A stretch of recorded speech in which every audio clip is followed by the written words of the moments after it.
Wow. I take a week off so I don't cannibalize views for the latest cinema synergy. I mean, because the main talking point I had was Muse, and I wasn't sure we were quite there yet, since by all accounts the avant-garde serial killer is going to be a multi-season threat. And now all of a sudden I've got a bunch of different options. But with the unveiling of Mayor Fisk's anti-vigilante task force hell-bent on shutting down masked superhero activity in New York, this seemed like the opportune time to talk about when Fisk's comic counterpart did the exact same thing.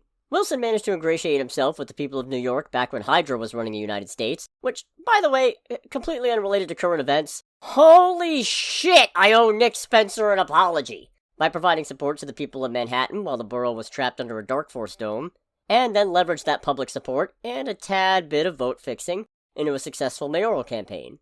He was then attacked by the Hand and ended up in a brief coma, and he awoke to find that thanks to the efforts of the superhero community and Deputy Mayor Matt Murdock, yet again I find myself needing to express that, God, I love how stupid this stuff gets sometimes. The city had been well taken care of and the Hand repelled. Despite originally running on an anti-vigilante platform, this show of goodwill was enough to convince Fisk to call off his crusade.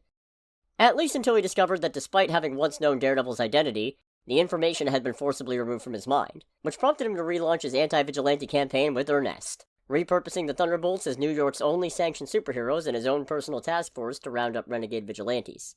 The main members of this incarnation were Spider-Man villains Rhino and Electro, Agony, one of Venom's symbiote spawn, Whiplash, which one? Who cares? And their leader, U.S. Agent, who— Oh, come on, John, really? Okay, to be fair, U.S. Agent was actually infiltrating the team on behalf of the FBI, and not actually a believer in Fisk's cause. But I find it interesting that Daredevil Born Again is tapping into the Mayor Fisk storyline now, when a Thunderbolts movie featuring U.S. Agent is set to come out in just a month or so. Maybe there's a connection? No. I'll find a hat and eat it if these two things connect in any meaningful way. But not this one. This one stays.